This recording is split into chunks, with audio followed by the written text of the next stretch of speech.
कई बार हम भगवान को रिझाना चाहते हैं, हम चाहते हैं भगवान हमसे रीझे, पर कई बार अपनी गलती से भगवान रीझता ही नहीं है। अब तुम दे पानी का लोटा इतनी ऊपर से चढ़ा रही, पूरा छींटा अपने ऊपर लग रहा, वो पानी जो देवाधिदेव महादेव को चढ़ाया है, थोड़ा सा हाथ नीचे कर कर, लोटा कलश शिवलिंग को ना छुए, टच भी ना हो, नख ना लगे, अपने हाथ की चूड़ियां भी भगवान को घिसने में ना आए, अपनी कोई सामग्री से भगवान को चोट ना पहुंचे, धीरे धीरे जल चढ़ाकर जब वो जल घूमता है, हम मंत्र बोलें ना बोलें, हम कुछ कहें ना कहें, अपनी जल की धार अपने आप मंत्र बोलती है और महादेव को प्रसन्न कर देती है। अपने जल की धार, शिव महापुराण कथा। अब कहें ना, A for apple, B for ball, A B C D E F G H I J K. भगवान से कह दिया तुम समझ लेना, हमें मंत्र नहीं आता, हमें जो आता था हमने कह दिया। आपको मंत्र नहीं आते कोई बात नहीं, आपको साधना नहीं आती कोई बात नहीं, आपको तप नहीं आता कोई बात नहीं, आप घंटों तक आंख बंद करके नहीं बैठ सकते। कई लोग ऐसे भी होते हैं जो तुमसे कहेंगे आंख बंद करो, बैठ जाओ, देखो कुछ दिखा, क्या दिखा? रायपुर दिखा।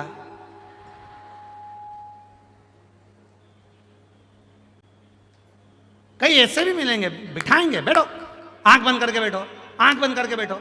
कई लोग मंदिर में भी जाते हैं, भगवान के मंदिर में जैसे पहुंचे, राम जी के मंदिर में, कृष्ण जी के मंदिर में, देवी जी के मंदिर में, है डोंगरगढ़ पहुंच गए, माता के मंदिर में पहुंच गए, और जाते से ही इन्होंने जैसे ही सामने देवी जी आई,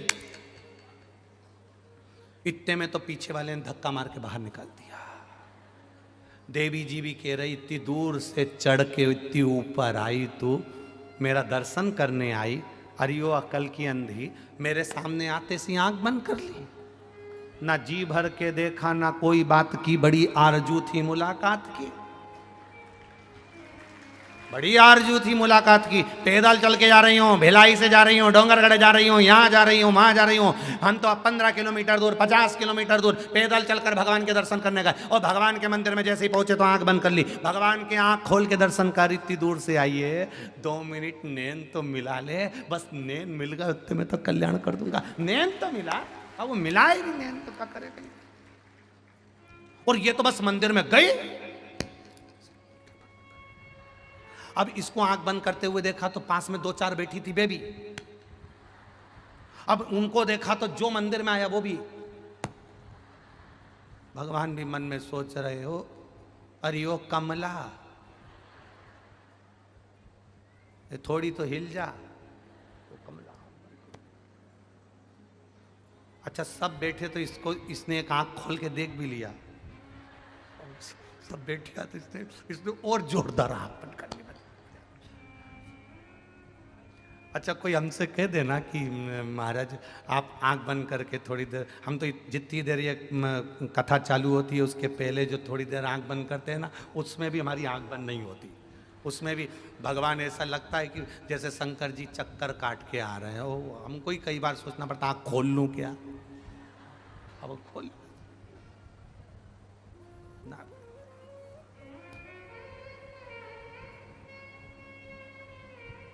वो कहते ना, तुझे ना देखूं तो चैन मुझे, तेरे सिवा कोई और भाता। अब भाई तो भाई का, अब जाओ तुम किसी से मिलने के लिए जाओ, जिससे तुम्हारा स्नेह है उससे मिलने के लिए, उसके सामने आंख बंद करके। अब वो भेरू भी के ए जगदम्बा आंख तो खोल ले, मैं नीले कलर की शर्ट पहन के आया हूँ और सफ़ेद कलर की जीन्स, देख तो सरी वो के नहीं, मैं तो ऐसे ही प्रेम करूँ। अब आँख खोले ही नहीं, अब नहीं खोले, किस काम का। अब भगवान के सामने तुझे ना देखूं तो मुझे, अब जितनी देर मंदिर में बैठो तो मंदिर में जाओ, जरा जाकर देखो तो सरी। किसी मंदिर में जाकर देखना, नंदी आंख बंद करके बैठा है, बोलो बोलो, किसी शिव मंदिर में नंदी आंख बंद करके नहीं बैठा, नंदी आंख खोल के बैठा है, टकटकी लगाकर। बस आ बैठ मेरे पास तुझे, ना मैं कुछ ना तुम। बस सामने नंदी के महादेव हैं और महादेव के सामने नंदी है, एक दूसरे को देखते रहो। जब नंदी कहता है, कई बार पार्वती जी ने कहा तू शिव जी के सामने बैठा रहता है, आंख खोल कर बैठा रहता है, आंख झपकता तक नहीं, आंख बंद करता नहीं, क्यों नहीं करता? नंदी कहता है वो आंख बंद करके बैठा है, एक क्षण के लिए जब वो खोलेगा मुझे जरूर देखेगा, इसलिए मेरा नैन उस परमात्मा से मिल जाए। बाबा से मेरे नेत्र मिलना चाहिए, मैं शिव से नेत्र मिलाने के लिए बैठा हूं और किसी से। घोड़ा देखा है? इधर चलते हैं क्या? घोड़ा गाड़ी चलती है इधर? है नहीं चलती? अच्छा, हमारे उधर चलती है। वो हमारे उधर घोड़े को ऐसे दो ऐसे पट्टे बांध देते हैं, देखा तुम लोगों ने? घोड़े को दो पट्टे ऐसे बांध देते हैं उसकी आंख के सामने। क्यों? जम के बोलो जरा, इधर उधर नहीं देखे, सामने देखे। बस हमें भी भक्ति के दो पट्टे ऐसे लगा लेना चाहिए जिससे केवल हम महादेव को देखें, उसके सिवाय कुछ नहीं। और सरल भाषा में समझ जाओ, हवाई जहाज में उड़े हो? हवाई जहाज में सफर करा है? हवाई जहाज में सफर करा है तो वहां जैसे ही हवाई जहाज में ऊपर चढ़ के बैठो कुर्सी पे, इतनी देर में देवी जी आके बोलती हैं सीट बेल्ट लगा लो। बोलो, बोलती कि नहीं बोलती? अरे जम के तो बोलो। क्यों?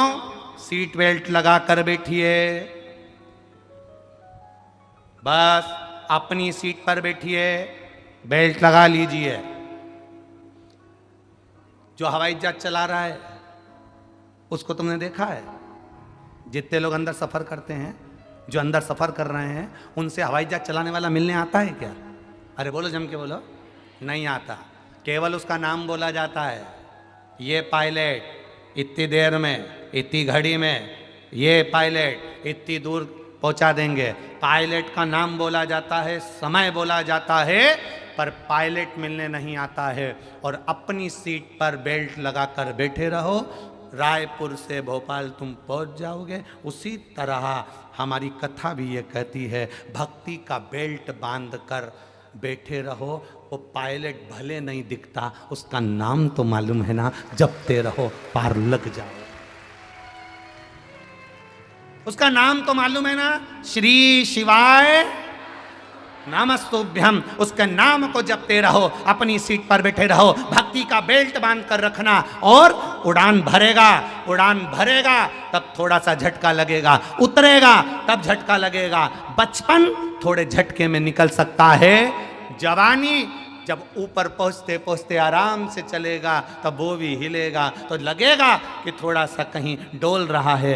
अवस्था युवानी की डोलती हुई नजर आएगी, पर जब वापिस नीचे आएगा थोड़ा सा झटका लगेगा। झटका उसी को लगेगा जिसने बेल्ट नहीं बांधा होगा, जिसने भक्ति के बेल्ट को बांध कर रखा होगा, उसको झटका भी नहीं लगेगा और चला जाएगा।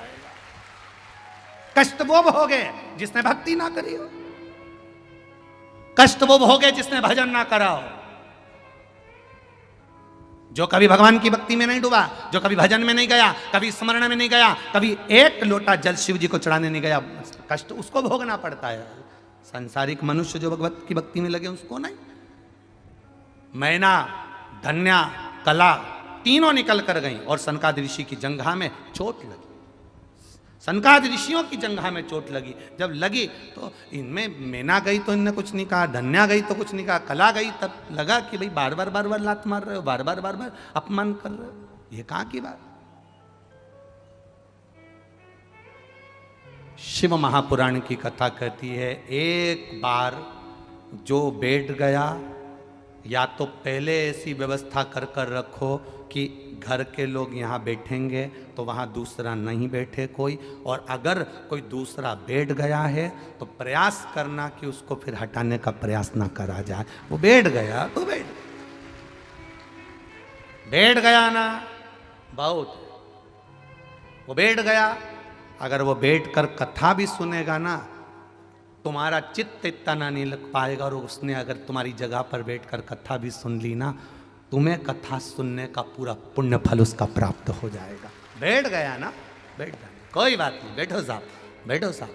अभी यहाँ भिलाई में कई दुकानदारों ने अपने अपने घर के बाहर, कई दुकानदारों ने अपने रोड पर 2-2 टेंट लगा दिए और भक्तों के लिए वहाँ गादी बिछा दी, वहाँ चादर लगा दी।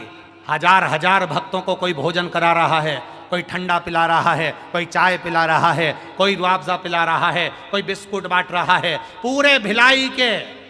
और जिनको भगवान ने दिया भोलेनाथ ने, उन्होंने दोनों हाथों से 7 दिन लोगों को खूब जल पिलाना, ठंडा पिलाना, भोजन कराना, चाय पिलाना। और कुछ ऐसे भी होंगे जिन्होंने केवल जोड़ने का क्रम करा हो कि 1 रुपया नहीं खर्च करूंगा, चाहे सियोर वाला महाराज के तैके के चले जा, अपने नहीं खर्च करना तो नहीं करना, ये जोड़ ले, रख ले। जो ये 3 ये जो खर्च कर रहे हैं, इनको कहूँगा मैं, तुम्हारी डायरी में लिख जरूर लेना कि तुमने कितने का पानी पिलाया, तुम्हारी डायरी में लिख के रखना, और 3 महीने में हिसाब मिला लेना। 3 महीने बाद एक चिट्ठी सी और भेज देना कि तुमने जितने का पानी पिलाया वो 4 गुना मिला कि नहीं मिला, 3 महीने के अंदर। और जिसने केवल लूटा, 10 रुपए की बाटल को 40-40 में, 50-50 में, 30-30 में जो बेच रहे हैं, वो भी हिसाब लगा के रख लेना कि जितना कमाया था वो डॉक्टर में लगा कि नहीं लगा, वो भी हिसाब जोड़ के रख।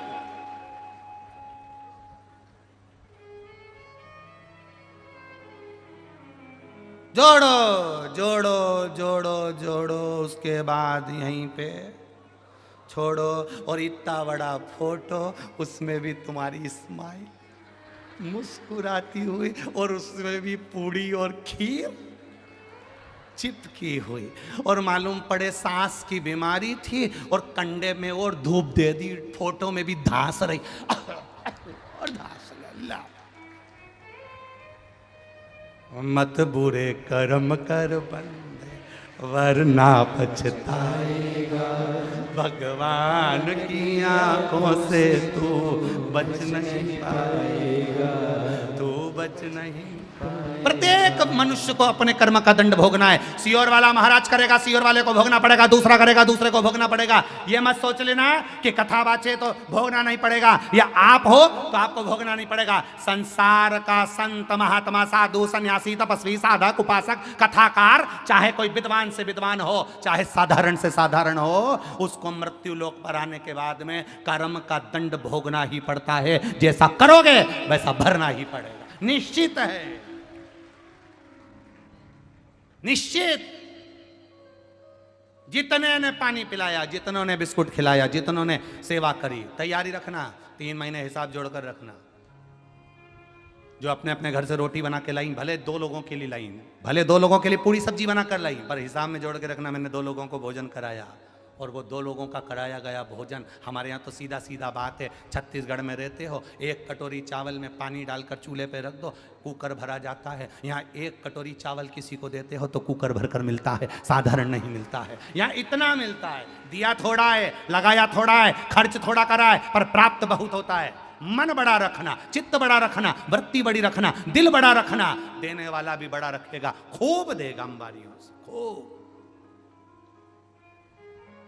आज कितने दिन हो गए, कितने बचे, फिर तेरा क्या होगा रे कालिया, विचार करिए।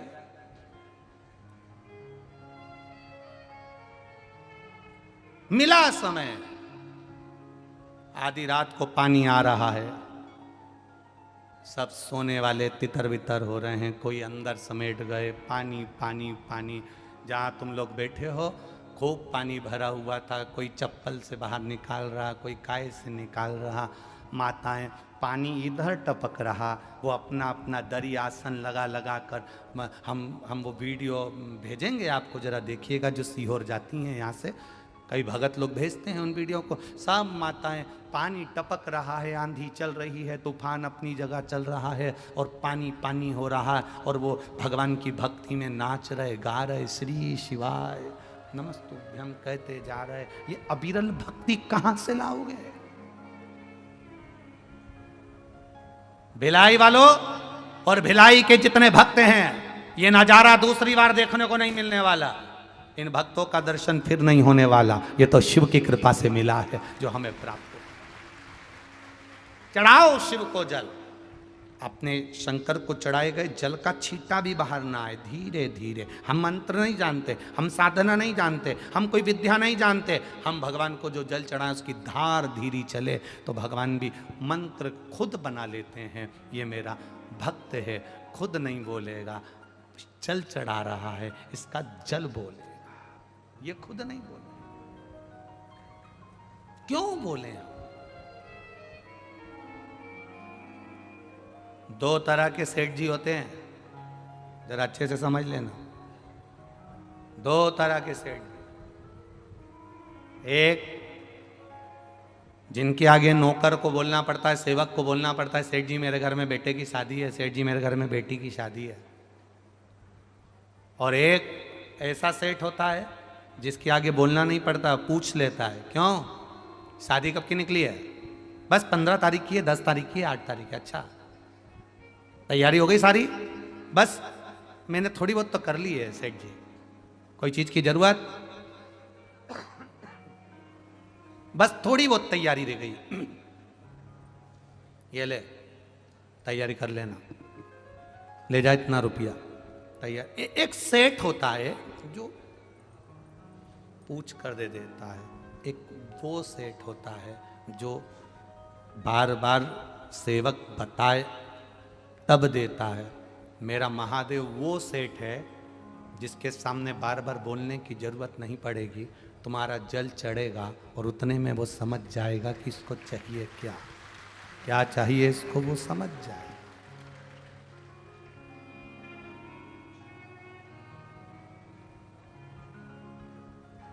उतने में वो जान जाता, उतने में वो समझ जाता। बहुत वीआईपी है साहब, बहुत वीआईपी है। अच्छा, कपड़े से कोई महान हुआ क्या आज तक? अरे बोलो तो रे छत्तीसगढ़ वालों, अच्छे कपड़े पहनने से कोई महान हुआ? अगर अच्छे कपड़े पहनने से कोई महान होता तो इतने बड़े बड़े शोरूम में पुतले होन कितने महंगे कपड़े पहनते रहे। देखो तुम बड़े बड़े शोरूम में पुतला, उनको गंजे व पुतला होन और एकदम अंग्रेज जैसे, और उनको इतने महंगे कपड़े पहनाए, इतने महंगे कपड़े पहनाए, पर आज तक वो महान हुए? 5-5 हजार की तो शर्ट पहनते हैं पुतले, पर कभी महान हुए नहीं हुए। अच्छे कपड़े पहनने से कोई महान नहीं होता, अच्छे कर्म करने से लोग महान होते हैं। महंगे कपड़े पहनने से कोई महान नहीं होता, खूब महंगी गाड़ी घूमने से कोई महान नहीं होता कि मेरे पास में 25 लाख की गाड़ी है, मेरे पास में 30 लाख की गाड़ी है। जो 25 लाख की गाड़ी में घूमते हैं, एक दिन 25 रुपए के लोटे में भरा के हरिद्वार पहुंच जाते हैं। अच्छे कपड़े पहनने से कोई महान नहीं होता। कर्म अच्छा होना चाहिए, विचार अच्छे होना चाहिए, सोच अच्छी होना चाहिए, दृष्टि अच्छी होना चाहिए। अब कई कई माताएं अपने बेटी का ब्याह कर देती हैं। हमने जहाँ लड़की का संबंध करा, उनके 2 पेट्रोल पंप हैं और गुरुजी कम से कम 50 एकड़ जमीन है, उनकी तो राइस मिल है। अब तुमने देखा तो सब कुछ, और मालूम पड़े लड़की वहाँ जाने के बाद आंखों से आंसू बहाए, पति भी ऐसा बोले जैसे किसी नौकरानी से बात कर रहा हो, सास ऐसी बोले जैसे पैसे का रुआब दिखा रही हो, ससुर ऐसा बोले कि जैसे कहीं की नौकरानी आई हो। तो ये राइस मिल और ये पेट्रोल पंप क्या करोगे इसका? अरे जम के तो बोलो रे भाई, किसी काम का है? जब छोरी दुखी, बेटी दुखी, तो क्या करे राइस मिल? एक चम्मच राइस, क्या करना मील का? क्या कर? अरे मील बड़ी है, घर बड़ा है, गाड़ी बड़ी है, दिल भी बड़ा रखो रे। कोई तुम्हारे यहाँ आए तो एक कप चाय तो पिला दो रे। दिल बड़ा रखिए, और जिसका दिल बड़ा होता है उसके पास में कुछ भी नहीं होना। तुम देखना, तुम्हारे ही रिश्तेदारों में देखना री जीजियों, और जितने मेरे जीजा बैठे हैं वो भी समझ लो अच्छे से, तुम्हारे ही रिश्तेदार में देखना, एक किसी गरीब के घर की शादी में जाना और एक किसी सेठ करोड़पति के घर की शादी में जाना। करोड़पति के यहाँ चले जाओगे कोई नहीं पूछेगा, पर गरीब के यहाँ जाओगे तो मौसी जी आइए, काकी जी आइए, बैठो साहब, पानी पियो साहब, ला रे गिलास, ला रे कुर्सी, ला मौसी जी के लिए, ला मौसी जी आई। मौसी पैसे वाली है, पर पैसे वाली मौसी भी और अधिक पैसे वाले के यहाँ जाएगी, इतना सम्मान नहीं मिलेगा। पर एक साधारण से नौकर के यहाँ, व्यापारी के यहाँ, साधारण व्यक्ति के यहाँ, वो छोटी सी पैसे वाली अगर वहां पहुंच गई, कुर्सी लगेगी, सम्मान होगा, अलग से पंगत लगेगी, अलग से पत्तल लगेगी। नहीं मेरी मौसी जी आई, मारा सेठ जी आया, मारा सेठ जी आया, मारे मौसे जी आए, मेरे मामा जी आए, मेरे काका जी आए, कितना सम्मान, कितना आदर। पर तुम तो बड़ों के यहाँ जाकर तुम अपनी भी तो शान बनाना चाहते हो, हमारी उनसे इतनी पहचान है। तो मेरा गरीबों से निवेदन है, इनकी पहचान अगर उनसे है तो तुम भी कह देना मेरी पहचान कुबेरेश्वर महादेव से है।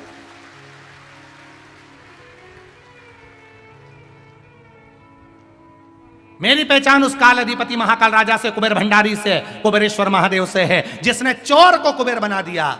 एक दिन मुझे भी देगा, परंतु मैं इतना अभिमान नहीं करूंगा। मुझे विश्वास है जिसने दिया है सब कुछ उसी का है, दोनों हाथों से लगा दूंगा। ये शिव तत्व है जिसको हमको धारण करना। पितरों की 3 बेटियां, तीनों से गलती हो गई। आप शिव मंदिर में जाएं, कोई गलती ना हो, जल चढ़ाएं, मना नहीं, छींटा ना लगे, धीरे धीरे चढ़ाइए। और एक बात अच्छे से ध्यान में रखिएगा, शिव मंदिर से जब भी वापिस आए, जल चढ़ाकर अपना फर्ज पूरा अदा कर। फर्ज से मतलब जब शिव मंदिर से वापिस आए, जो पत्ती, बेलपत्री, फूल शिव जी पे चढ़े थे वो नीचे शिवलिंग पे से नीचे गिर गए हों। एक शिवलिंग रखा है, लाना मिट्टी वाला, लाइए जरा उठा के। अब छत्तीसगढ़ में कथा चल रही, थोड़ा ध्यान से सुन लोगे एकांतेश्वर शिवलिंग का पूरा वृत्तांत। तो आप लोग जो पशुपति व्रत कर रहे हो या कोई भी उपास करते हो, कई लोग कहते हैं हमने करा नहीं हुआ, क्यों नहीं हुआ? उसमें हमारी गलतियों को हमें छाट। ये देखिए,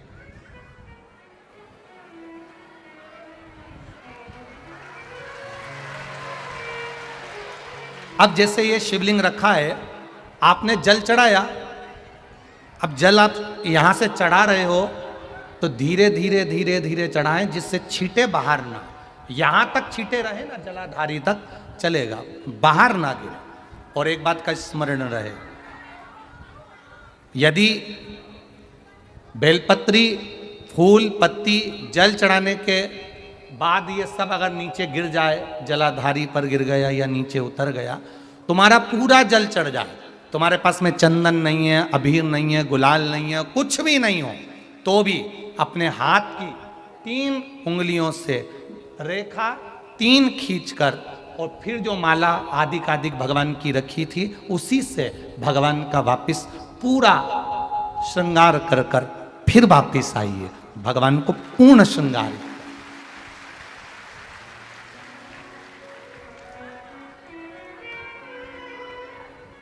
भगवान का पूर्ण श्रृंगार कर कर आइए। कई लोग जल चढ़ाने के बाद में भगवान का जो फूल पत्ती नीचे रखी रहती है, आप, हम ये नहीं कह रहे कि आप अपने घर से लेकर जाओ, आपके पास में कुछ नहीं, 1 लोटा जल चढ़ाओ, जल चढ़ाया, जो फूल पत्ती नीचे रखी हुई है उसी को उठाकर उसको रखकर उसी फूल से भगवान का खूब सुंदर श्रृंगार भगवान का कर कर फिर आइए। क्यों?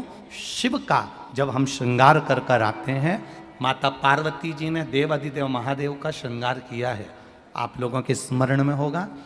राम जी ने माता जानकी का श्रृंगार किया है, रामचरित सुनिए कथा, रामायण सुनी आप लोगों ने? रामायण सुनी होगी तो उसमें माता बैठी हैं शिला के ऊपर और भगवान राम उनका श्रृंगार कर रहे हैं। एक कौवा आता है, वो चोंच मार कर जाता है। ये सारा वृत्तांत आप लोगों ने श्रवण किया है। तो राम जी माता सीता का श्रृंगार करते हैं, भगवान कृष्ण राधा जी का श्रृंगार करते हैं। केवल एक देव अधिदेव महादेव की कथा ऐसी है जिसमें पार्वती जी शिव जी का श्रृंगार करती हैं। शिव का श्रृंगार किस लिए, क्यों? कहा जल चढ़ाने के बाद वहीं पर पड़ी हुई पत्ती से, फूल से, जो चढ़े हुए फूल हैं, चढ़ी हुई पत्ती है, चढ़ा हुआ निर्माल्य है, जो भी शिव जी का है, उसी को धोकर वापिस भगवान का श्रृंगार कर कर आना चाहिए। किस लिए? कि हे भोलेनाथ, जब मैं इस संसार सागर से जाऊं, अखंड सुहाग लेकर पूरी श्रृंगार कर कर इस धाम से जाऊं, ऐसी कृपा बना। जो पढ़ाओ, जो पढ़ाओ, चंदन नहीं है, हाथ से चंदन का स्मरण होना चाहिए। नहीं है हमारे पास लगाने को रोली, एमोली, चंदन, जो भी आपके पास में, अबीर, गुलाल नहीं, अपने मन का गुलाल लगाइए, अपने मन का हृदय से दिल से रिझाने का प्रयास। ले जा बाबू, ले जा, दिल से चढ़ाइए। और जब भाव से, दिल से आप आनंद के साथ देवाधिदेव महादेव का आप पूजन करो, उसमें गलती ना हो, गलती ना। देखिए, पितरों की 3 बेटियों को श्राप लग गया। श्राप क्या लगा? तुम्हें पृथ्वी पर जाना पड़ेगा, मृत्यु लोक में जाना पड़ेगा, और तुम्हें मृत्यु लोक में जन्म लेना पड़ेगा। मृत्यु लोक में जाना पड़ेगा और तुम्हें जन्म लेना पड़ेगा। अब दुख आ गया।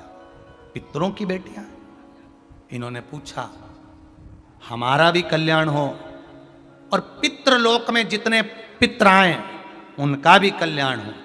जो अधोगति में, जैसे हमारी गति बिगड़ी है, हम अभी युवान अवस्था में हैं, आपको चोट लगी, आपने हमको श्राप दिया, मान लो कोई अधोगति में प्राण छोड़कर चला जाता है, उसका उद्धार कैसे हो? सनकादि ऋषि से पूछ रही, आप कृपा करो, आप दया करो।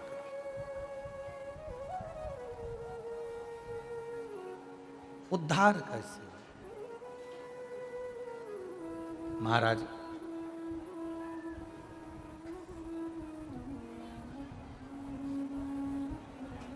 सात स्थान शिवलिंग के बताए हैं जहां पर भूल से भी अगर कोई चंदन की उंगलियां लगा देता है, 7 स्थान ऐसे हैं जहां चंदन की मात्र उंगलियां लगा देने से ही शिव पितृलोक के पितरों को मुक्ति प्रदान करके वैकुंठ लोक का निवास दे देते हैं। 7 स्थान।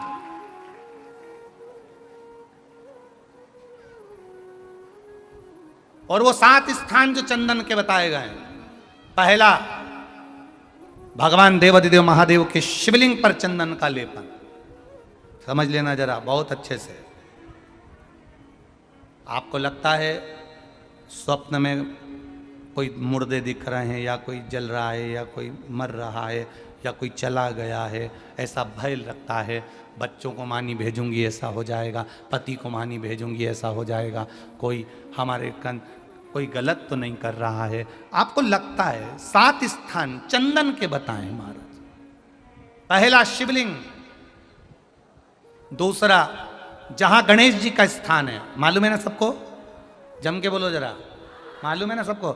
जहां गणेश जी का स्थान है वहां अलग से गणेश जी बैठे, वहां नहीं। शिवलिंग में जलाधारी के ठीक सामने राइट में गणेश, लेफ्ट में कार्तिकेय, बीच में अशोक सुंदरी।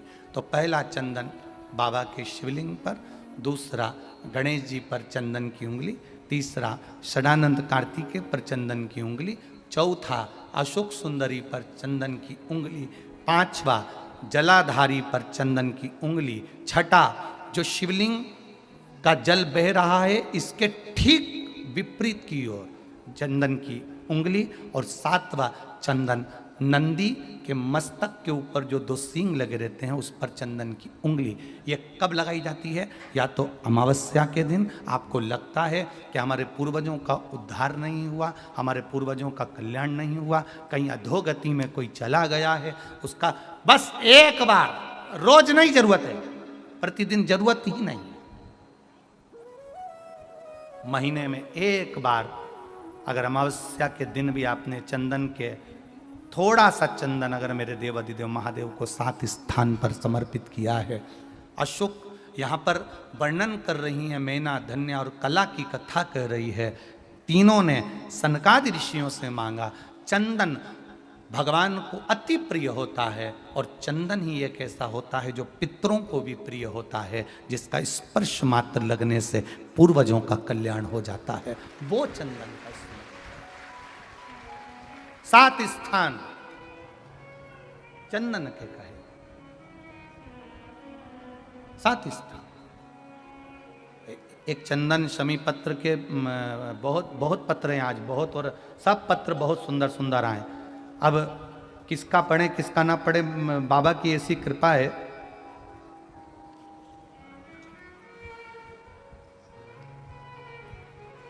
सीमा देवी चौहान पति त्रिलोकीनाथ चौहान, गांधीनगर सुपेला भिलाई की रहने वाली हूँ। कहीं बैठी हो तो हाथ हिलाइएगा। आप ही हैं? दोनों हाथ हिला दीजिए एक बार। हर हर महादेव। गुरुदेव, मैं शिव जी के क्या गुणगान करूं। 2018 से आस्था चैनल पर कथा सुन रहे हैं। मेरा बेटा दीपक कुमार चौहान 2017 से सरकारी नौकरी की तैयारी कर रहा था, पर सरकारी नौकरी लग नहीं रही थी। बहुत परेशान रहे। हमने बेटे से कहकर पशुपतिनाथ का व्रत करवाया और भगवान की कृपा से एक बेलपत्री वाला जो